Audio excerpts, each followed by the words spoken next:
welcome back to Columbus for the Dice Tower's coverage of Origins 2017. I'm Eric Summerer here with Chris Leader from Calliope Games. Chris, it's wonderful to see you again. It's always a pleasure. Always a pleasure. When our paths meet, Eric. Indeed. So this is a word game that you say anybody can win. Yes. How is that possible, sir? Explain yourself. First, please, don't leave if you don't like word games. Okay. Some people hate them. Yeah. And what I like to say is this is the word game for people who hate word games. That is quite the claim. I'm going to live right up to it. Okay, all well, right? explain how. All right, so Wordoku is a combination crossword puzzle and Sudoku. You're looking to make words across and down like in a crossword puzzle. I'm living the newspaper. You are, yes, the newspaper, the fastest growing media in the world. And yes. we chained our wagon to that, and we are going to ride it all the way. It's got nowhere to go but up. All right. So, the game we have in front of us. So, the way it's going to work is everyone is going to grab 16 tiles. They're going to grab 4 with each of these symbols at the bottom. There's stars, there's squares, there's clovers, there's circles. It's much like a Lucky Charms of board games here. Just about. So, they're going to take these, they're going to put them in front of them, and then they're going to have 5 minutes per round, 3 rounds in the game, 5 minutes to arrange these into a 4x4 grid, making words across and down of 2, 3, and 4 letters. Okay. So let's say I start the clock, we've got 5 minutes to go, I'm flipping all of these over, I'm taking a look and seeing what's there. Now I can start to put words together, like I've got, let's see, K-I-N-G. So I've got king right here. And maybe I put, let's see, I don't know, I got some different things in here. I could put just the word go, I guess, right here. It's a junky word. I'm sure there's better things I could do. I could even put sun this way. And it doesn't have to work all the way down. This is kasun, doesn't matter. That doesn't matter going this way, but I do have a 3-letter word here. So as I fill these letters in, knit, I could look that up. I'm not sure if knit. No, the knit is there's a knit. There. Is that all right? So that's good. So let's say when I finish all of this up, I've done a much better job than I did right here. But let's say I put all of these things together, and I've got these things. Now at the end of those 5 minutes, you score your words across and down. So I've got king. It's worth 1 point per letter. However, because I was able to balance the 4 symbols across this row, like a Sudoku puzzle. Like a Sudoku, I doubled the score of that word. It is now an 8-point word, king. Okay. Now, sun going down here is a 3-letter word. It's 1, 2, 3. Because I have 2 stars, I didn't balance it, so it's only worth 3. Gotcha. So when you score all of yours across, down. There's no diagonals, no backwards, any of that. Just like crossword, it's across and down. Okay. So I'm going to go each one. I'm going to score anything that I might have. 1 word per row and column, and I'll double it if that area has the balanced symbols. All right. So far, okay, we got this. And it's 4-letter words. People are like, all right, this is all right, but I know there's going to be someone who really knows words who's going to kick my butt. That can happen. Yeah. So on the score sheet here, you'll write down your little score, and you'll see what you came up with. Whoever has the highest score is going to win one of these victor tokens. They've won the round. Okay. Hooray, good for them. Yeah. Second round, same thing. We set this thing up the way we want. When it's over, again, someone's going to win. Maybe you won this time. I won the first time. It's possible. It could happen. Let's say, I know, once in a while. Occasionally. But if your score is better than it was in the first round, you also win an improvement marker. Ooh. So let's say in that first round, I had an amazing score. I had 45 points, which is huge. That's crazy. And I got this. And you didn't win that first round. But the second round, you won. Yep. You had 30, and I only had 20. But maybe you improved your score from the first round. You only had 15 the first round. You had 25 the second round. You improved. You get an improvement token. And now I'm winning. Now, I didn't win, I didn't win the round, and I didn't improve. Third round, maybe I win the third round, but you improve again. Okay. At the end of 3 rounds, whoever has the most tokens wins the game. It's not about the score. Period. That's it. So these are worth the same. They're worth the same. Oh. So that's what's interesting about Wordoku. There's personal improvement goals. Okay. So that means that as long as you can maybe pull out 1 round, and as long as you improve from round to round to round, you can actually win a word game no matter who you are. All right. That's Wordoku. There we go. How soon can we see this? This is available now. Okay. So you can pick this up in all fine stores everywhere. All fine. If they don't have it, they're not fine. I didn't say that. I did. It was. I mean, you're finer if you have Wordoku, but you know. Wordoku. What else do we have to check out? We have a game I'm just called. sending stuff over here. Yes. Now, I'm going to tell you right now. This is my wonderful friend Bill is bringing over a game. Da, da, da, da, da. This looks pretty. Okay, so this is not a finished game. Okay. This is a game that is coming out right around Gen Con. Okay. If everything goes according to plan, perhaps Gen Con, it might be just after. This is Ancestry by Eric M. Lang. I know that guy. He's an up-and-coming designer. He's rising. A rising star in the world of board games. Rising star, yes. So the way that this game works, it's a drafting game. Yep. All right, so I have a better family than you, Eric. Dude, and I'm gonna prove it for sure. Okay. So in this game, we are sitting in the historical archives. Okay. We are researching our families. We are uncovering our family tree. Competitive ancestry. That's exactly what it is. So what'll happen is every round you will have 6 tiles each. I believe I gave you 6 there. Yep. And you will draft. Oh. So you look at your tiles and then you place them. So we choose one, put it down, pass the rest. Okay. And then once we've picked, we reveal. That's the beginning of our family tree. All right? So I picked this skeezy looking guy who's got a couple coins. You pick this wonderful lady who's got a coin here. You'll notice that there's leaves and there's half hearts in certain places. Okay. Because what'll happen is we'll take our new tiles that we have and we'll pick another one. In order to attach a new ancestor to the existing tree, you must match up at least one leaf, or exactly one leaf, or one heart. Boom, that's a marriage. Kaboom. That is a marriage right there. Hooray. I'm a matchmaker. You are a matchmaker. So what'll happen over time is we will add to our family tree and we will discover new things about who we are in our history. Once we've drafted 5 of these tiles, you throw away the other one. That's a hobo of history right there. That person is gone. All right. And then we look at what we've created and we check with our neighbors to the left and right, and we see with each of these families who has the most generational chains, touching connected chains of the same family. So yellow, I have 2. If I looked at you and you had none, I would win a token for that, and maybe my neighbor over here has 3. Okay. I don't win against them, but they would get one against me. We go family by family and compare to see who's got the most or the lengthiest dynasty as we go up. Doing it horizontally in the same color. Not the way to do it? No, not the way to do it. Oh man, I was wrong. Do it vertically. We've all been taught wrong this whole time. So you want to make sure that you have many generations. So you do that, and then you count up all of the coins. So I've got 1, 2, 3, 4, 5, 6 coins.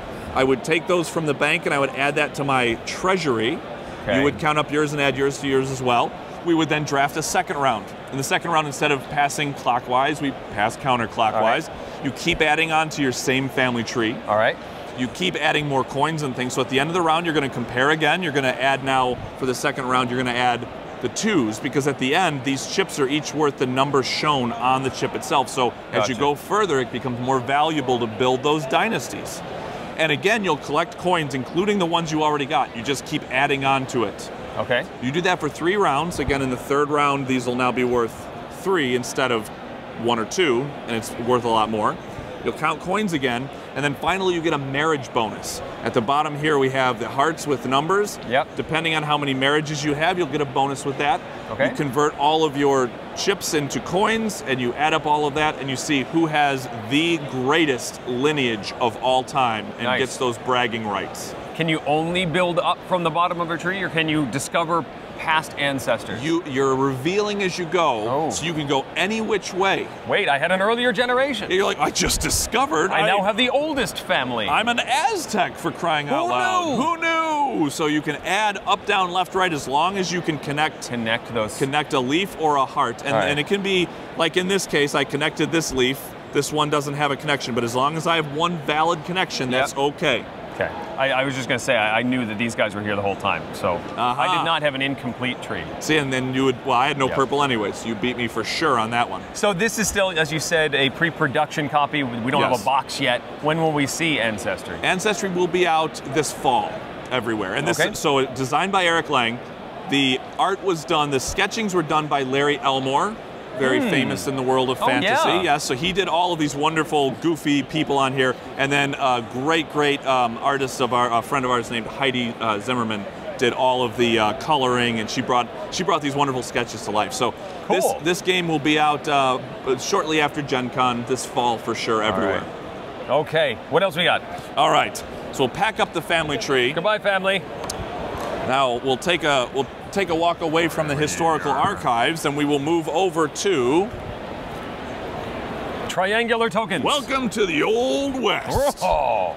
Are you ready to build the best Old West, Eric? I've always wanted to build an Old West. Well, that's what we're gonna do. By golly. I wonder how long people would be able to stand us both doing this. Will they tolerate this longer than a minute and a half? I seriously doubt it. No. All right, so let's start with the name and not just the accent. Yeah, so this is Capital City. Okay. Capital City is designed by our friend James Ernest of Cheap Ass Games, and this is from the Titan series. So this is a card game about creating the best Old West. So what I like to say is, this is a gateway melange. Ooh. This is a gateway potpourri. Ooh. There are many different things, from bidding to drafting to card selection and then card management. There's a lot of things you get to do in this game, and it's a very tight game. It's a lot of fun to play. All right. That's it.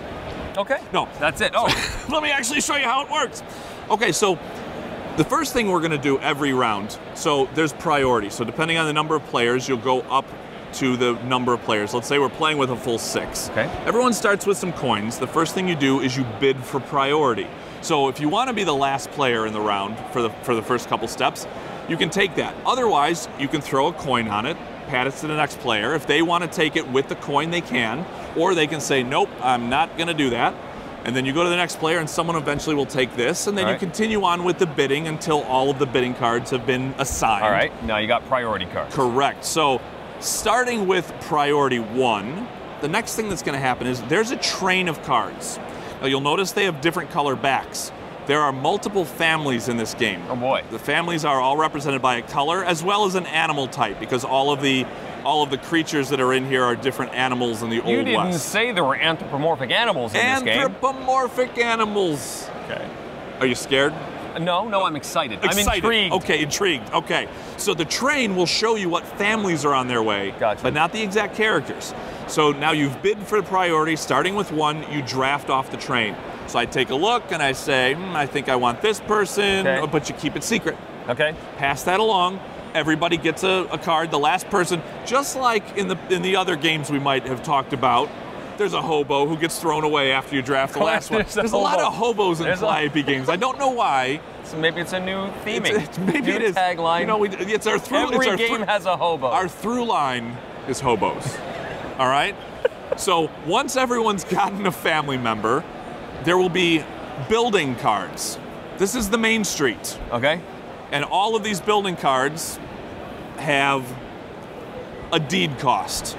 So that's shown down here at the bottom. Gotcha. All right. So if you want to buy one of these buildings, you have to pay that many coins. So you got to be careful how much you bid. So if I want to pay 6, I can get this lumber mill and I can put it in front of me. Okay. So everyone takes their different buildings and they all go out. You get 1, and then the rest of them go to the what I call the hobo yard. Okay. Yep. The next step. So we bid. Yep. We drafted. Yep. We chose our buildings and bought them. Yep. And now, in reverse turn order, we are going to attach those family members that we got to the buildings. So I noticed there were symbols on top of these buildings. Are there symbols on the people card too? That is absolutely right. Some of the buildings have 2 icons and some of them have 1. So when I attach a person, I might go, let's say, maybe I want to attach this person here. Click. All right?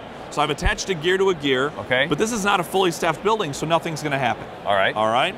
So maybe later on, I attach another family member, Papoom. Now that it's fully staffed, I get to take one of the earnings from the building, either 2 victory points or $2. Okay. All right, so hooray. Yes. Now, in a later turn, let's say I played, let me grab a good card here. Let's say I had the feedlot. And I attach Ruby Waldcott here. Yep. I'm collecting $4 because that's what this earns, and this is fully staffed. Okay. But then I have this other building with another member of that same family. Yes. I get to activate that building and get one of these earnings because I have a matching family member. Okay. I get to do that with every building I have with that same family. Oh, wow. And then every other player in the game gets to choose one of their buildings that has that color family, and they get to activate their building and get earnings from it as well. Okay. So somebody's really cleaning up with a particular family, you're going to want to join in. That's exactly right. The other thing you might want a rainbow of colors across your buildings so that no matter what other people play, you get to activate your buildings. Right. So that's why the reverse turn order for this part is important, because if I attach first, I get to activate when the other people attach. Yes. So you have to choose when you're bidding. Do I want to go to the train and the buildings first, or do I want to attach first?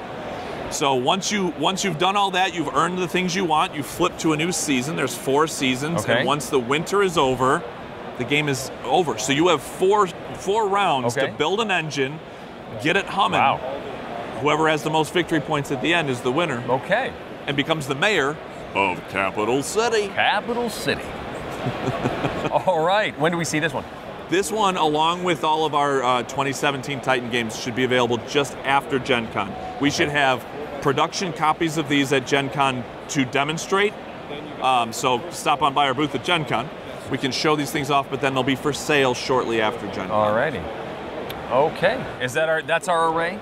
That's our array for now. That's our array. So where do people go when they're looking for more Calliope Games information? Come on over to CalliopeGames.com. Okay. You can follow us on Twitter at Calliope Games, or you can visit us on Facebook.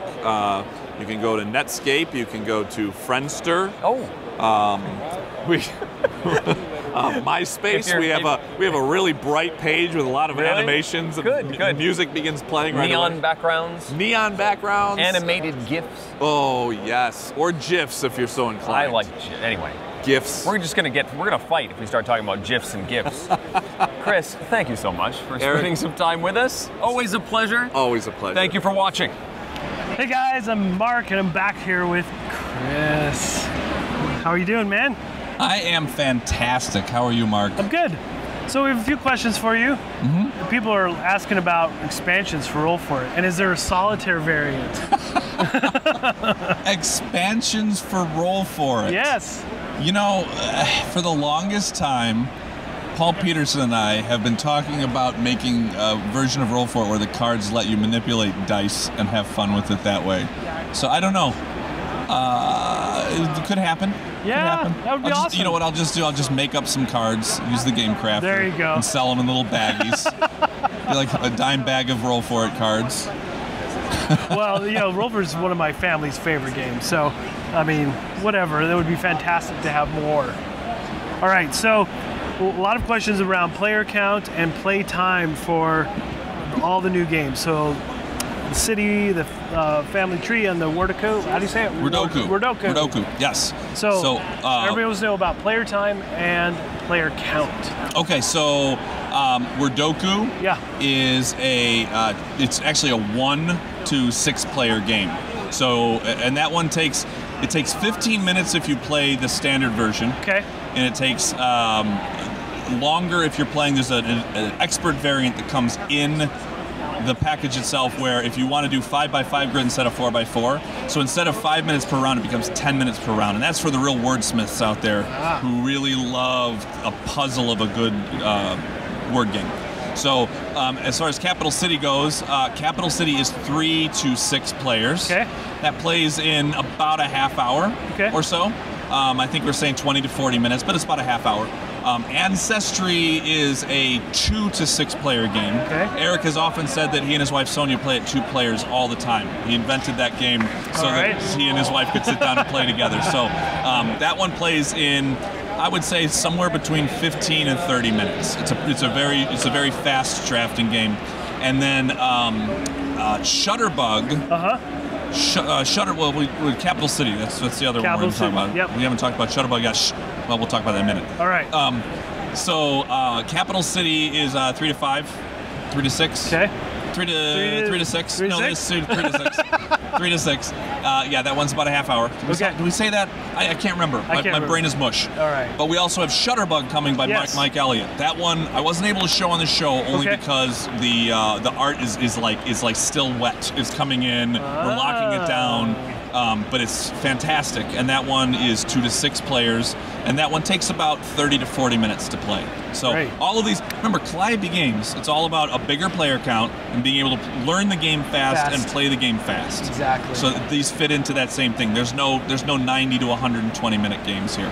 Okay. So there's a lot of questions around any updates around the Titan series in general. Yes. So the next 3 Titan games, that's these games here, Eric Lang, Mike Elliott, and James Ernest, those are going to print sometime before the end of this month. It's coming down to the games, the rules editing, little tweaks and things, and then Shutterbug's art is being finalized right now. So while that's happening, we're also working on the rules and stuff, so once those things come in, it's done. So the backers of the Titan series will see their games first, and then we'll have it available to the public. And that's why we're saying that we're probably not going to have them for Gen Con. Okay. Because if for no other reason, then we want to make sure that those wonderful backers who believed in the Titan series are going to get their copies. They're going to have access to those copies first. Cool. So if there's, we're going to do that first, and then we'll have it available. That's awesome. Yeah, so that's what's going on. And then after that, so 2018 is shaping up. We've got 3 new designers. I can talk about one of them, and that's Mr. Rob Davio. Oh, nice. He has a fantastic smuggling game. It's innovative, it's really cool. It's got, I can't even describe it, but it's something where you see it and you're like, this is brand new and cool, and it's kind of sort of like visually interesting puzzle smuggling game. So that's coming, and then there's 2 others we're basically at this point in the year, we look to talk to the designers themselves and see who's ready. Yeah. Where are you at with your designs? Where do you feel? And a lot of them are in the midst of play testing, and we have a great relationship with all of them. So when they say, I need just a little bit more time with this, we can be like, all right, we'll call somebody else, and they're like, I got something.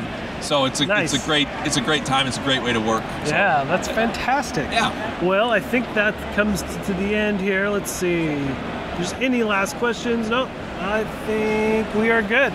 All right, fantastic. Let's wrap it up. All right. Well, Chris, thank you very much. Appreciate it. Thanks so much for coming by. We really appreciate it. You're my favorite hat wearer. Don't tell Tom. Okay, well, that's truly is the best hat, right? His is bright blue and yours is white. It's a little flashier, but it just looks better. Right? Don't you think it looks better? It just looks better. I think it does. I have to say. All right, Chris, thanks. Thank you very much. We'll see you, man. Take care.